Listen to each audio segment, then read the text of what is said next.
Welcome to Scrolling to Death. Today's conversation is a tough one. You're going to meet a wonderful mom named Erin, who lost her teenage daughter, Emily, to suicide in January of 2021. Emily was viciously bullied and cyberbullied, and this did not stop after her death. This story is tragic. It's difficult to hear. Please listen with caution, but please listen. It is extremely important that parents understand what the anonymity of online platforms and what social media is doing to our kids and our teens. This is a story of a complete failure of humanity, a complete failure of the social media platforms to provide safe spaces for our children to connect, and we cannot continue like this. Before we get into my conversation with Erin, I wanted to share that this episode is sponsored by Bark Technologies, which is a parental controls company for parents who are looking to protect their children from online harms like cyberbullying, like drug content, like sextortion, any of the threats that I talk about on this podcast. Parents like me are so grateful that we have resources like Bark to help make our kids' online experiences safer. On to my conversation with Erin. And thank you so much for joining me today. I'm really grateful that we got connected and that you reached out. You guys, you and a bunch of other parents were in DC recently when COSA passed in the Senate, right? And I was really bummed to be able to not join you guys, but I was celebrating virtually with you all. How was that experience for you? It was amazing. It was sitting in the gallery and listening. I'm going to get emotional. Listening to all of the yeses it'll never be worth it, but it makes it more, palatable that I'm able to help pass something so important by sharing my story and going and talking on, to senators and congressmen and being on the Hill and talking to people about, Emily's story and how important it is that we get a handle, because everything is out of control right now with technology. And we need to get a handle on it because kids are dying daily. More than one kid is dying daily. That rate is way too high to be losing kids because we are afraid of tech companies and regulating them and letting them know that, listen, you can't put profits over humans. We're humans. I lost my child because of tech and what how it played into her story. Yeah. And that's what I want to hear about today. First, we're going to get to know Emily, and then I want to hear her story. But before we do, maybe just a thought from you on why is it so important that bills like COSA pass, and what are you seeing as the biggest failures in how technology is allowing these harms to happen to kids? It's so important because I think that everything is, like I said, it has gotten so out of control. Kids have access to anything and everything on the internet, on social media. And everything has access to them. Anyone has access to them. Exactly. Yeah. And the access, right, exactly. The access is goes right back to them. And, we don't take our kids into a bar, because it's not appropriate for them. Right. Why are we, why are we giving them these devices that are giving them access to the world and giving the world access to them?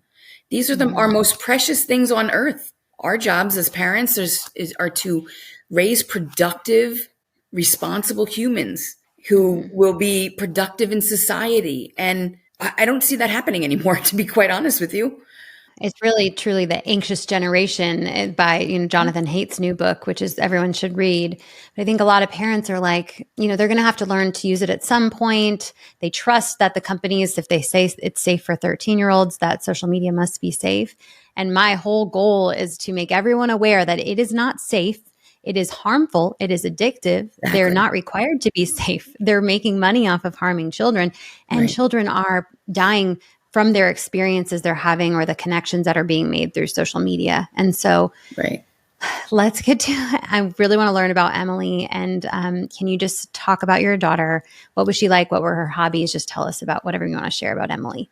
So Emily was, she was the sweetest kid. She was my second born, and she had a really big personality. When she walked into a room, you knew she was there. Yeah. But she loved just as big as her personality. Like, if she liked you or she loved you, you knew it. I would always say she's attached, cut the cord, Em.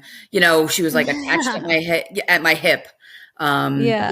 She just was the sweetest. She loved animals and she loved nature. She was a nature kid. Like I said before, we're up at our lake house and this was her happy place. She would always say this was her true home. No matter where else she lived, if she was coming here, she was coming home. This was the place where she could be herself. She would get up in the morning. She was an early riser. She'd be out by 7 o'clock in the morning in flip-flops, shorts, and a tank top. And she would just run out and she would search for frogs and she would search for salamanders and she would search for turtles and she would come back with buckets full of oh my gosh, full of animals. I would always say we changed the ecosystem up here a little bit for a few years there. Like, I had to teach her what a humane release was.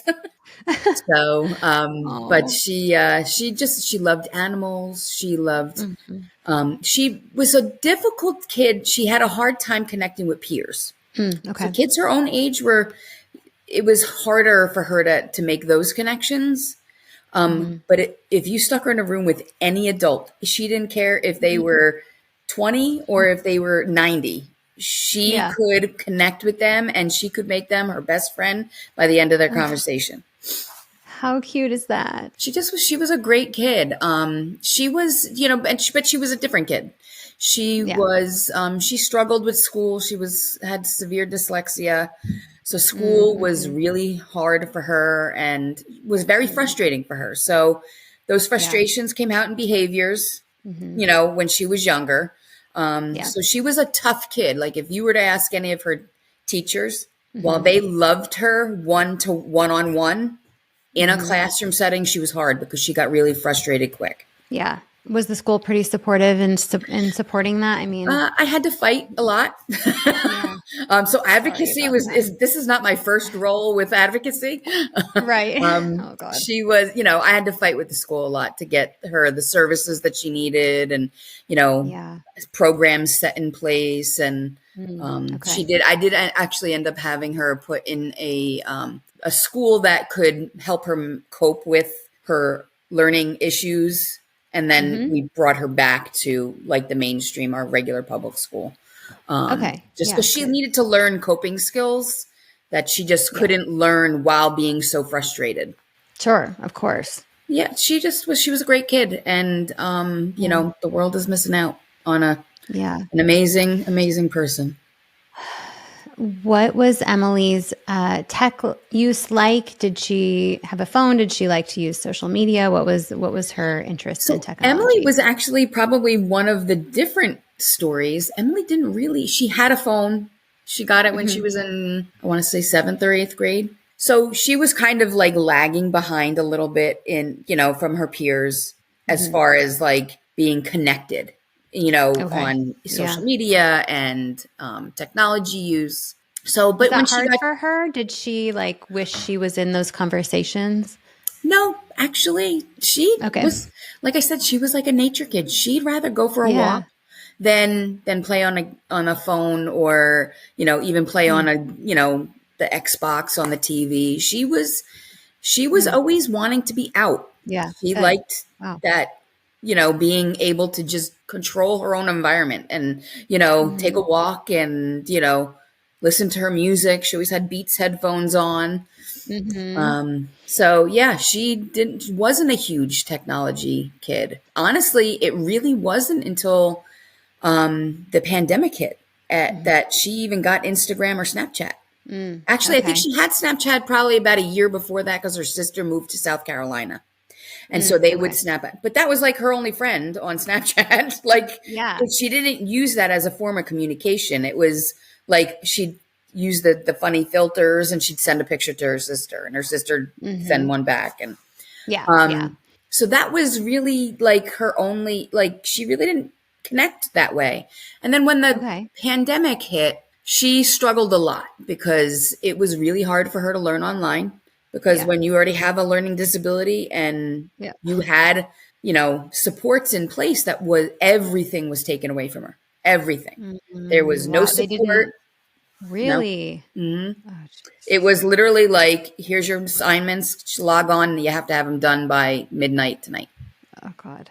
Yeah, it was, obviously nobody was prepared for the kind of shutdown that we had, but they were really ill prepared because there was no support for her whatsoever. How old was she at that time? She was 16 and 17. Okay. So what did that year look like, 2020, for her regarding her peers? That was a really tough year. Like I said, she struggled growing up. She was diagnosed as bipolar. She struggled with being isolated. Yeah. So she just had so many layers. There was so many layers of things that went wrong during the pandemic, like school shut down and everything was online. And she got so frustrated trying to learn online. And so it was at that point that she kind of said like, oh, can I get Instagram? And I was like, listen, what? At this point I'm thinking, what's it going to hurt? You know what I mean? Like, at least she's talking to somebody. You know what I mean? It's kind of how I felt about it. Yeah. And so she was on Instagram and I guess she branched out a little bit on Snapchat. She used to be bullied when she was in school, just because she was like a different kid. She didn't care what anybody thought about her. She was like the kid who would come in with mismatched clothes because she didn't care what anybody thought about her. Yeah. And that's so cool now. Like we all think we wish we could be like that. Right. And so, she got bullied a lot in school, but what I see, looking back now is as much as she was able to kind of just put up with the bullying in school, I was able to love her enough. And, our family was able to love her enough at night. We were the family that did, you sat down to dinner every night at a table. You know what I mean? Like everyone together, we had those kind of traditional values where we were able to, we'd play games, board games. And I was able to love her enough and my family was able to love her enough that, the next day she kind of was like, oh, it didn't matter. Whatever happened yesterday. And, we got her back. We were able to kind of keep her always at a status quo. Yeah. That recovery time you can get away from regular bullying by going home and it's your safe space. Right. But I'm imagining with social media included, she was not able to escape it. Yes. And so that's what happened is kids found her on, once she had her, created an Instagram account, kids found her and they would start, saying mean things and, terrible, like, oh, you're fat, you're ugly, why don't you cut off all, she had beautiful curly hair and, but she was like not the one that like really took care of it. So a lot of times it looked kind of a little crazy, unkind, not nice things they would pick on her about. And she would say something to me. I'd be like, oh, ignore him. And, and then they started getting a little bit more, why, you're so fat and, why can't, she had a job. She ended up having a job towards the end of the summer, beginning of her senior year. And she was working in Target at the cafe. Yeah. And one of the kids was like, oh, you're probably so fat because you eat all the pizza that's at the cafe. And it started to get mean things like that. And so finally I was just like, all right, block them, delete them. But they would always they would create a new account under a different name and they'd still be able to reach out to her. I started to try and report them. I mean, I was looking on Snapchat, there was somebody took a picture of her with the hairnet and, behind the counter at Target. And it was not a flattering picture, but it went, made its rounds through Snapchat and just, terrible. Kids are terrible. And they say, Snapchat says in their terms of service that they don't allow bullying and that, if you report it, that's what you should do. Report it. If you could find me a number or an email back in 2021. Yeah. Well, 2020 really either. Yeah. There was nowhere for me to report anything except for that. If you hold down on the picture, it says report. Okay, but report it. Happened. Where is it going? Right. You got no reply, no acknowledgement that you even reported anything. That was it. That was all. Yeah. That was the only tool that I had to try and help her navigate social media. Did Emily feel like I should just delete it? This is not helpful to me, or was she? Well, she was torn because it really was. The pandemic was still very real, and it was really one of the, few contacts that she had with certain friends. That was how they communicated, was through Snap, through Instagram. And, we had a close enough relationship that I was able to say, like, what's going on. And she would tell me, and, I'd try and help her, like, all right, well, we're going to block this one. We're going to, these kids are they're way more savvy than I am, because I don't know that I could navigate half the stuff that they do. Well, that's like vicious targeting, like making new profiles to continue to torture somebody. Yep. It's just a whole new level of bullying. And unfortunately, I couldn't outlove that, because, once you introduce those into your home, now you're just like sleeping with the enemy. You know what I mean? Like, they're literally, lock your doors all you want, but the enemy's inside the house. Yeah. Wow. And it just sucks that we, in order to communicate with friends where they are, you have to give them access to somewhere where they're going to get bullied and see inappropriate content and become kind of dependent on the platform. Yeah. When all you want them to be able to do is connect with their friends in a positive way. Exactly. And why is this the only option? Right. So what happened next with them? So, like I said, I had reported, I I never heard anything back. I looked everywhere. Search Google for an email or a phone number for Instagram or Snapchat. I will be surprised even now if you can find one. I searched high and low for a way to say, like, hey, we've got to do something about this. There was nothing. And, I just tried to help her navigate it as best I could. But these kids, they're just ruthless. And I think that it was, like I said, it was a layering effect, I think, between, being isolated and not being able to see your friends, and being home by yourself all the time. And then having to learn online when you've got a severe learning disability, and, that is the source of your frustration, and she already had a problem with trying to manage her emotions and frustrations. And then just layering on top of it, being treated poorly all the time, from the kids who would go to her work and like take pictures of her like that and then post them on social media. And then, just the kids who would reach out to her on social media and be mean to her. That, one night we were home and she just said it was like 10 to 9. And she was like, and it was supposed to snow that weekend. I had said to her when I had gotten home, I said, I said, do you have gas in your car? She's like, I don't know. And I said, make sure you have gas in your car, because it's supposed to be a big snowstorm this weekend, for, my husband's name's Joe. I said, for Joe to be able to clean your car off and move it out of the driveway and stuff. I said, you need to have gas in your car. She's like, oh, okay. So she's like, all right, I'm going to go get gas in my car. And I was like, well, I didn't mean you have to go now. Like, it's 10 to 9. 9 o'clock. Yeah. And I said, and at this point she's 17. And I said, I can go with you tomorrow. And she's like, no, she's like, I'm going to go. She's like, I'm going to stop by her friend Tamer. I'm going to go stop by Tamer's house anyway. And say hi to him. I was like, okay.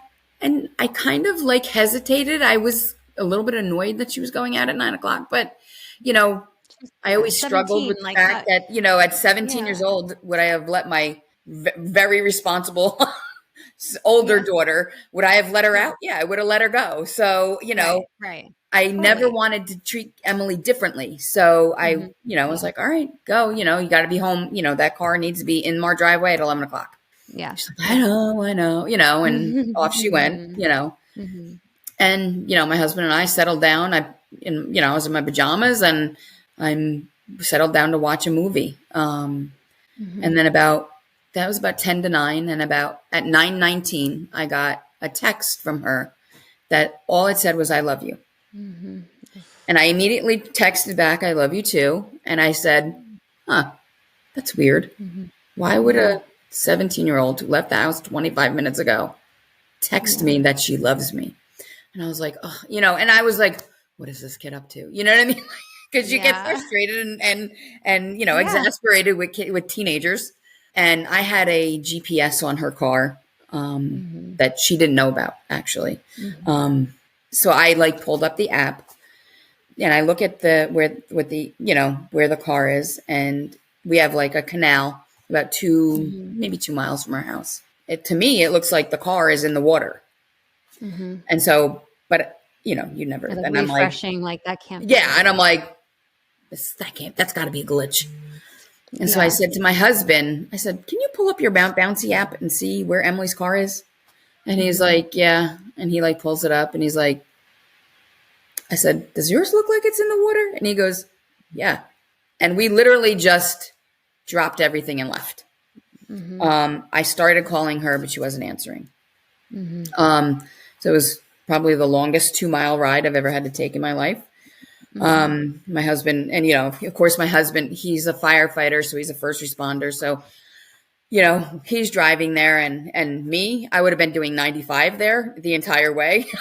And he was like, no, he's like, and I kept saying, go faster, go faster, go faster. He's like, we can't help her if we can't get there. Right. So we get there, and there was a police officer already there. We go to pull over, and the police officer's waving us to keep going. And my husband stopped the car, and I showed them my app, and I said, listen, I just got a notification from my daughter that her car is in that water. And she said, pull over. And so she said, we got a phone call that there was a car in the canal. And I said, oh God, it was literally 18 degrees that night. Oh God. And I'm there in my pajamas on the side of the road. And, long story short, it took them over 2 hours to find her. Oh God. She had a black car, and it was like it's the darkest road. There's no lights. And so they had a hard time finding the car because it was completely submerged. So they had to call in helicopters to hover over the canal to locate the car. And then the dive team had to come and get her out. And, so long story short, they did find her, and they brought her to the hospital. So went to the hospital. She ended, they told me that she was gone, and it was just the craziest, I still can't believe that this is my reality. So she died, obviously drowned, and we're thinking it's a horrible accident. But it was, things were weird. There was weird things. Why did she text me? You know what I mean? She also texted her sister, I love you. Same thing. Same thing. Not a group text. They were separate texts. But we just treated it like an accident. It was just this horrible, horrific, tragic accident. But when the police pulled up her bouncy, it updates every, I guess, 3 seconds or something. And so they pulled up the history. And when they pulled up the history, they could see that she pulled up to the water. She waited for 1 minute and 11 seconds outside of the water, which is when we assumed that she was texting me and my daughter, and then she gunned it. Okay. So then, the police had to call me in. They're like, we think that this might have been suicide. And I was like, honestly, I agree with you. I had already kind of had that feeling just because of how things had been progressing over the past year. And I was like, I agree with you. I think this was suicide. I think, I can remember walking into the hospital after they told me they had her in a room, and they said, you can go and take as much time as you need. I just remember walking in to the room and seeing her and just literally falling onto her and saying, you're not being tortured anymore. Like, she just looked peaceful. Oh. And that should never be a parent's first thought. No, God. And I just remember, I just was like, she's not being tortured anymore. Like, she's not, they can't touch her anymore. And, I spent 5 hours there and, till they finally had to kick me out of the hospital. And then we proceeded to make, funeral arrangements. Now, here's the the most twisted part of our story. Is because it was the pandemic. I was limited to 75 people who were allowed in the funeral home. I literally did wakes, for lack of a better word, in my driveway, in a tent with heaters, where people came with masks, and it was outside in my driveway for 2 days. And, the community was able to come and support us. But in the funeral home, we were allotted 4 hours with a limit of 75 people in the funeral home at one time, which wasn't enough even for just my immediate, my family, my close family. How do you even do that? For a 17-year-old. You know what I mean? Yeah. So, got our 75 people together. Everybody was there. And we decided we would live stream it so that her grandmothers couldn't even come. My mother was in a nursing home, so she wasn't allowed out at the time because it was the pandemic. And her other grandmother was in Costa Rica and wasn't allowed to come to the United States. Oh, whoa. So, So we live streamed it so people could see. Yeah. And pay their, final, respects. And we're new to this. I don't know what the heck I'm doing. We did a Zoom. Yeah. And my brother set it up and we had it live streaming. And, my daughter spoke. Emily's father spoke. I spoke. We had a couple other close family friends speak. But about halfway through, the funeral director comes in and he says, anyone who is on the live stream, you need to shut it down. Pausing here to take a deep breath. Stories like this are difficult, but I truly believe that we need to surface the human experience behind the screen in order to make safer decisions in our own homes. If you are worried about cyberbullying, please consider using Bark. Bark uses advanced AI to scan text messages, social media, images, videos, and even audio for threats like cyberbullying and even child sexual abuse material. You can get an alert if your child is being cyberbullied. You can get an alert if something harmful comes into their feed. The Bark phone is the most customizable kids phone with text and social media monitoring built in, and it is literally the safest option for your child. But if you're going to go with an Android or an iPhone, please layer on the Bark app. It's high-tech parental monitoring. It scans their activities for harmful content. You can create screen time schedules, block certain websites and apps, and a ton more. Please click on the links in the episode description for more about Bark, but let's get back into my conversation with Erin. I was like, that's weird. And he went over to my brother. He's like, shut that down. Yeah. And my brother's like, what? And he's like, shut it down. It's like, okay. So he shut it down. We kept getting, the funeral home kept getting phone calls because there was kids who had hacked the Zoom, took it over. They posted pornography. They posted pictures of corpses.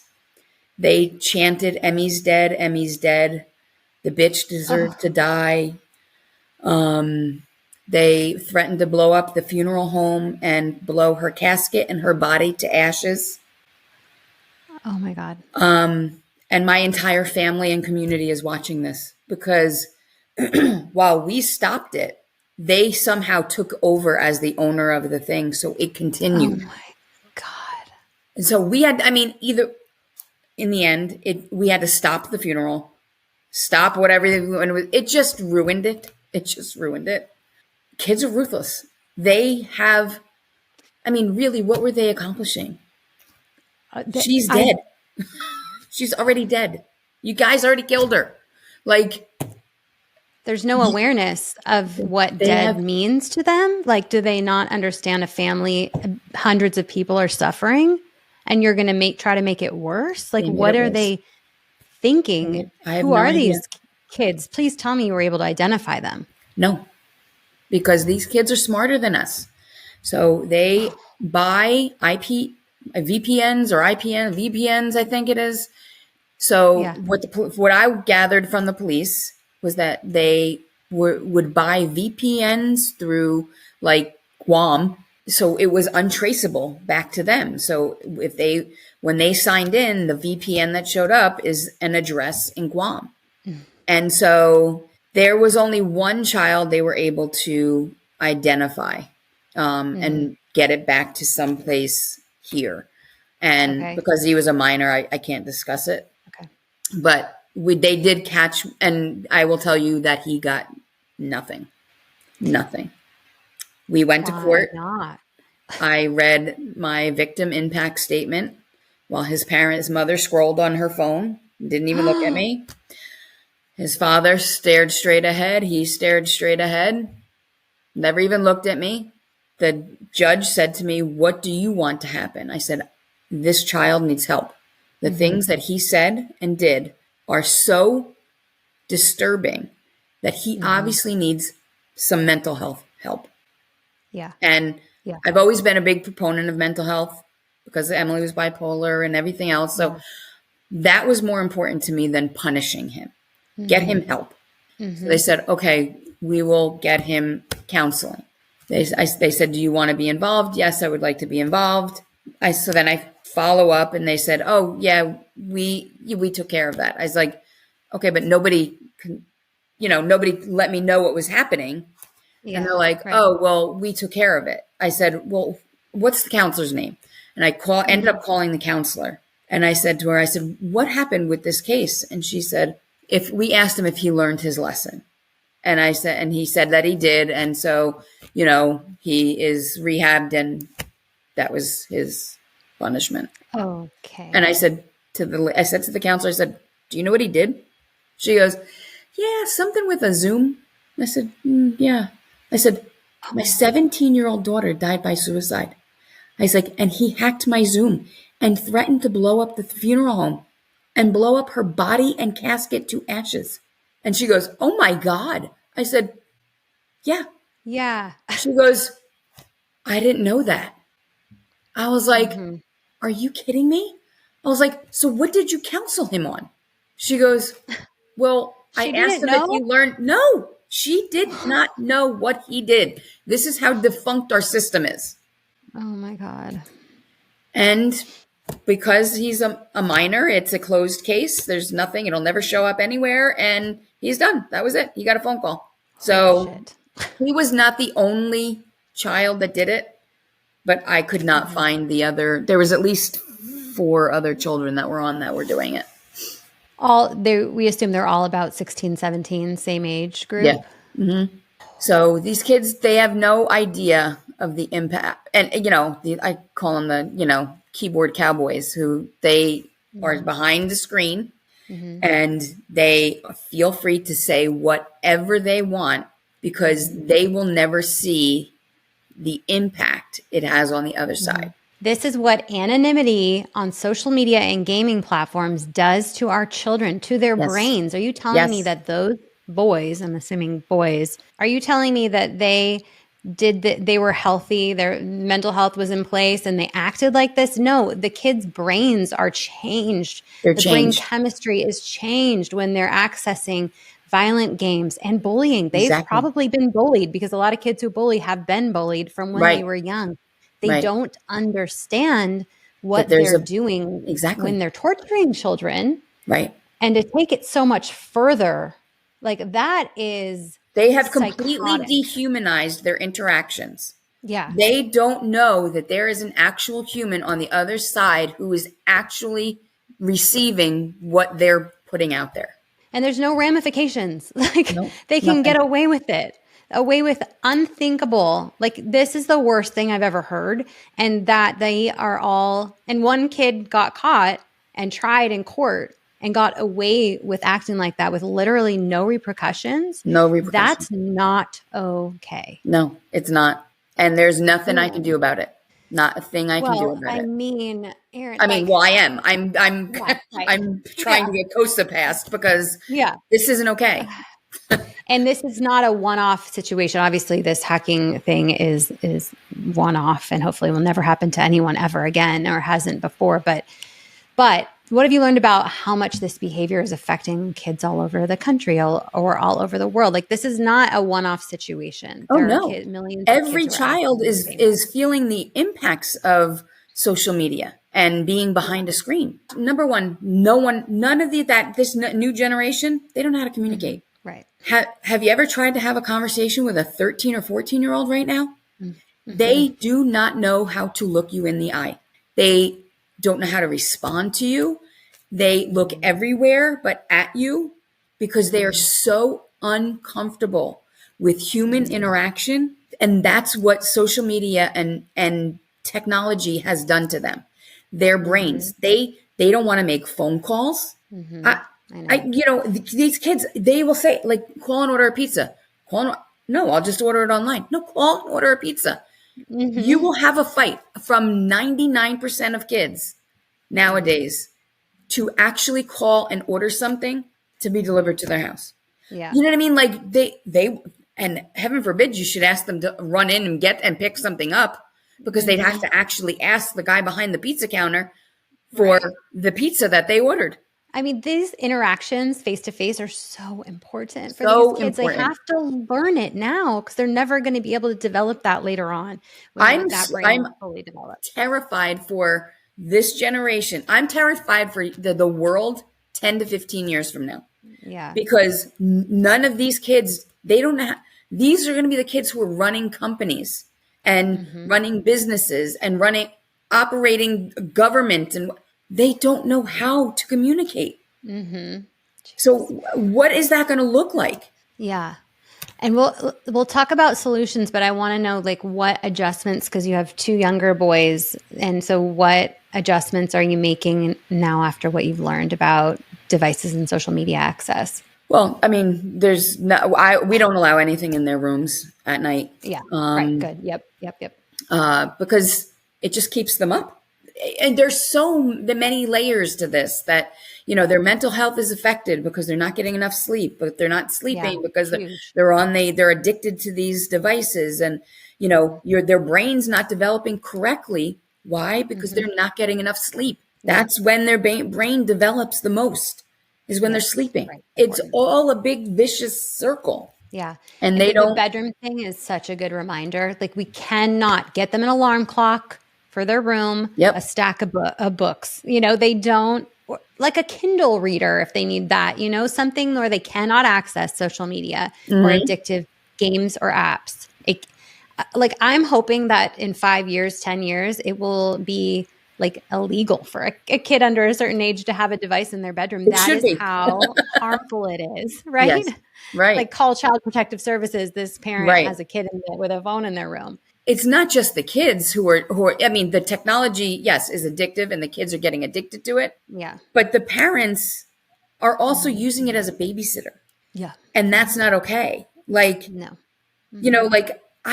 One of my biggest pet peeves is to sit down at dinner, go out to dinner and watch a family of 4, 2 kids, 2 adults, sit down, and the mother unpacks out of a diaper bag 2 iPads for a 2-year-old and a 4-year-old.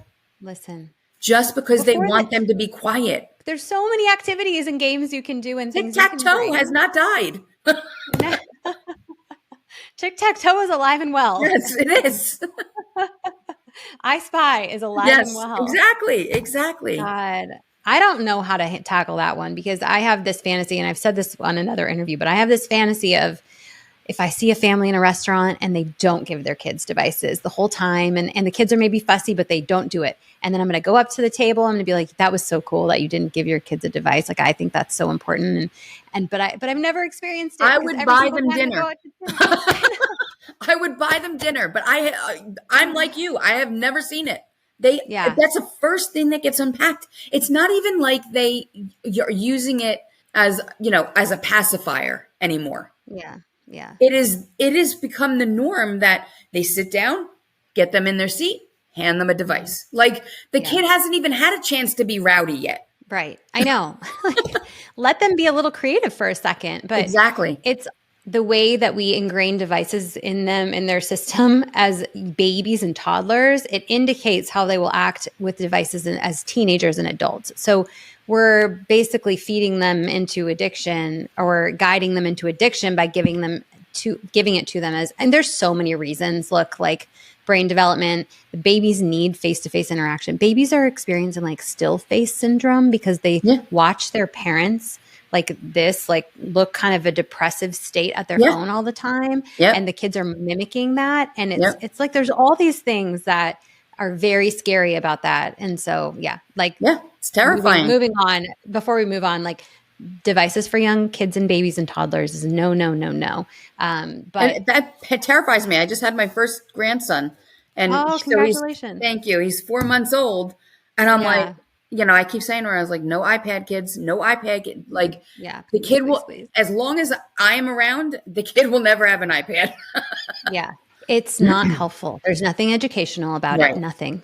Right. And all it does is it lets them zone out using two senses, audio and visual. It cuts out everything else that they need to develop. And allows you to get something done. But the harm is so great. Okay, so what are you working on as a solution? Like, what are you advocating for to help parents keep our kids safe on their devices? So I am an advocate for Kids Online Safety Act.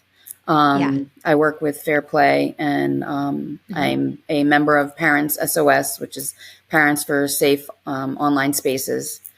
And we are literally just 20 families who have been horrifically, tragically impacted by the effects of social media, whether it's, harms of, blackout challenge or having access to fentanyl, cyberbullying. We literally share the worst day of our lives over and over and over again so that other parents don't have to have that experience. Because it is so important that we get legislation through, because listen, you're not going to put a kid in a car seat that hasn't been tested 15 million times with crash dummies in it. Right. Right.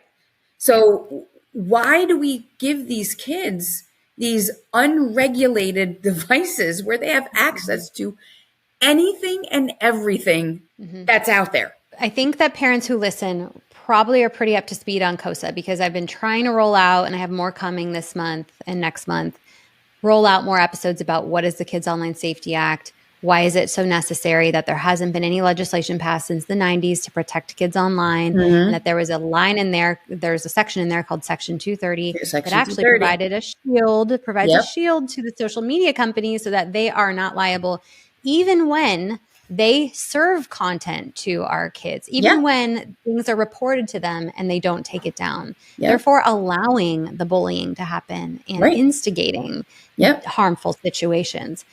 So, but what about COSA do you like? And we'll do breakdowns. I do breakdowns in other episodes, but what elements do you like that you think will help kids? Giving parents a tool to be able to help their kids. Unfortunately, I wasn't able to help Emily as much as I would have liked to. I was an involved parent and I couldn't help them, so I can't, God bless the kids who don't have involved parents. Give the parents the tool, like make it as restrictive as possible under a certain age, and let the parents make the decision when their kids are mature enough. And then it's on the parents. There needs to be a place where things are able to be reported, not just a report button that goes nowhere. Let parents be involved. We're so quick to yell at a teacher because they, corrected our child on something in school. And, parents always get that their defense is up, like, oh, what do you mean? That's not what, they try to defend their kid. Why aren't we trying to defend our kid against these social media companies? Why aren't we trying to defend our kids? I don't understand it. I think because parents are also addicted to the platforms. So for us to admit that it's unsafe for children, we have to have some understanding that it's actually unsafe for us as well. Too. It's more unsafe for kids, but we have to change our behavior, and that's uncomfortable for parents. Yes. So I think that's one. And I think two is that these big tech companies have so much money and so much influence, and they put out studies that say how great they are for kids, and they lobby and put out false narratives about bills that are supposed to keep our kids safe. And so they do so much to try to negate any false narrative or any true narrative about them that it can be confusing, I think, for parents. Yeah. And I think a lot of parents are still acting under the fact or the guise that like our kids need to be introduced to tech young. They're digital natives. They're going to be super learners if they know this tech from when they're young, which has like been proven to be false. So, I know. I think it's dumbing them down. I don't think it's making them any smarter. Oh, yeah. Please, listeners, look into my other episodes for more information on the Kids Online Safety Act. But what we need people to do now is I have my shirt on that says Pass COSA. Yes. Yeah, amazing. Yeah, hashtag Pass COSA. Yeah. Contact your representative in the House. If you don't know who it is, go to house.gov, put in your zip code, and you can figure out who it is. But just message them, tell them to pass COSA, tell them to co-sponsor COSA, tell them a personal story, whatever you want. But really speak to that it's important to you as a parent to have protections required by these companies. I want to touch one more time on like the bullies in these situations, because it's something that is hard to understand how a human being can act that way. Mm-hmm. And what would you say? What would you want to say if like the bullies were listening? If any bullies are listening to this conversation, what do you think is important for them to hear? And I've been saying it since Emily died, is every word that you put out there has an impact on someone, whether it is the person that you're speaking to, the family behind that person that you're speaking to. Everything that you put out there has an impact. Do you really want your impact to be that somebody killed themselves because of you? Honestly, because that's what happened. Yeah. That's what happened here. 100%. So do you want to live with that for the rest of your life? Because I certainly don't. I go into schools and I do speak, to schools and churches, and, I will speak. And my message is always about kindness. Kindness doesn't cost anything. It is literally the easiest thing to do. And listen, I am not under the pretense that everyone is going to love everybody, that, this is not, I totally get it. People don't like each other. Yeah. But it doesn't give you the right to go and be mean to them or to say nasty things about them. It literally takes more effort for you to go out of your way and put effort into being mean and thinking of mean things to say to that person than to just walk by them. Don't say anything. Right. Because had you said nothing, at least you're leaving a zero impact. Right. If you continue walking, you're leaving a zero impact. If you say, hey, nice shirt, now you have a positive impact. If you go, hey, you're a jerk, now you've got a negative impact. Like, keep it at zero impact or positive. Like, there's no reason for anybody to have a negative impact on somebody else. Because we all struggle. We're hard enough on ourselves. Every single person out there is hard enough on themselves. Trust me. Right. And who wants to live with that? That's, what you said about like, that's going to affect them. That's got to affect them. And when you talk about how teenagers don't like make eye contact and can't speak to people, it makes me think like, is there some shame there about how they are ashamed of how they act online? How they're treating people. Yeah, for sure. I bet there's something there, and that'll be something for like to talk to a therapist about, because shame is real for all parties. But Erin, I am so, so sorry that this happened to your family. Thank you. I am so in awe of you for speaking out. It's nothing short of heroic. I mean, all of you parents. Thank you. And I'm grateful that you all have each other and that you've come together. And I think this is really the first, the last few years, before this last 2-3 years, there wasn't that support. And I'm so grateful that you guys have each other. Yeah. We all were thrown into this club that nobody wants to be a part of. Right. But there's no other stronger, more heroic people that I would want to walk this path with than the other parents that I'm work with and advocate with, because they're amazing. Every one of our stories is different yet the same, because we all had the same outcome. And, as tragic as everyone's story is, those people are my heroes, that they stand up and they talk about what happened to their kid every day and share, because you know what? None of us want anyone to ever have. This is the worst thing that could ever happen to you. And it happened to us. Yeah. And so we don't want that to happen to anybody else. No. And identifying the commonalities. And the biggest commonality, after speaking with dozens of parents that have lost a child, is social media. Yep. Period. Yep. Okay. And so we have to delay, we have to monitor, we have to have open conversations, and we all have to push on our government to require these companies to be safe. Yep. So, Erin, thank you so much for introducing us to Emily, your beautiful daughter. Oh, thank you for again for sharing your story, of course. And let's stay in touch. Okay, great. Thank you. Thank you, Nikki.